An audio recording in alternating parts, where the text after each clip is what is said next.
What's up, guys? I want to tell you a story, but before I do, I want to make it clear that I am an atheist. I'm agnostic, and that's important because the story I'm about to tell you is the one and only most spiritually significant thing that's ever happened to me in my life. It's the only thing that's ever happened to where I felt, okay, maybe there's something more than meets the eye here. Which I do believe there are obviously things that are greater than us. But getting to my story.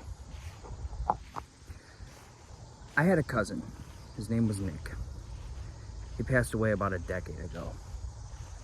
We were very close. Nick, to me and my little brother, was like the older brother that I didn't have. We looked up to him. He was the coolest, you know, and then as we got older, we became, you know, closer like friends, and we would hang out. And he died of a heroin overdose. I had seen him a couple weeks before his death. I was going on vacation up to our cottage, our family cottage, and he hadn't been up there in years. So he was a little jealous of that. And, you know, so I'm talking shit and whatever. Ended up going up there with my girlfriend, and he stopped me on the way out and said, "Hey, when you come back, let's go shoot some pool, right?" So yeah, and I sat in my car, and that was a surreal moment. I remember thinking in the moment, not in hindsight. It was like an out-of-body experience. It was surreal. But that's not the story. That's just the last time I saw him. I want to back up a little bit. A couple years before that, I had been dumped by my girlfriend at the time. So I'm sitting at home, depressed, and Nick hits me up. It's the 4th of July. Says, "Hey man, what are you doing? Come on out, come out," you know. Probably didn't even want to go, because that's how I am with my social anxiety and whatnot, but I went out. And it was the best 4th of July I ever had. I was drinking underage, probably. We were going around drinking the summer shandies and saw the best fireworks show ever, and all around it was just a great time. So anyways, Nick passes away a few years later. And I got a new job. Working a new job, a good job. I'm a stalker. But I wake up very early in the mornings. So one night, I go to sleep. And I don't know if any of you know or have tried to have or have had lucid dreams, but I was really into that at one point because I thought it was cool. You know, you have a lucid dream and you're like, fire, you know, I can fly, I can do whatever.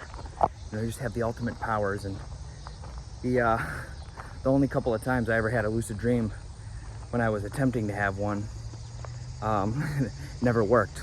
Like I would go fire and nothing would happen. And it was very rare that I would have them. But this night I had a lucid dream, and I'm there in my other cousin's backyard, and Nick's there, and I'm having this lucid dream, and I'm thinking, oh man, I'm thinking all these thoughts. I gotta tell him I love him, and I miss him, and that he died,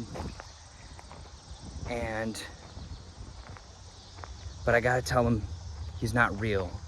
This is not real. I'm having a lucid dream right now. So I go to tell him all these things and I can't even speak. And he just stopped me. And he gave me a hug, and he told me, without saying anything, it wasn't a dream. He was real. This was real. And he knew everything I was about to say.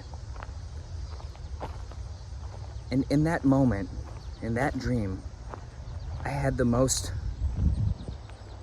calming peace come over me. something I've never experienced ever in my life. And it felt so real and so good to know that he knew that I was gonna say this is all just a dream. And he just reassured me, no, it's not a dream. I'm real. I know everything you're about to tell me. I love you too. And it was like, it was so much more than that though. It was like everything that I could, every question, everything I wanted to tell him, he just instantly told me, I know everything and it's all good. And I could feel myself like crying in my sleep, you know? Anyways, I woke up and guess what? That dream was on the 4th of July. And while I was visiting Nick there in my dream, years after his death, I was listening to the fireworks going on outside of my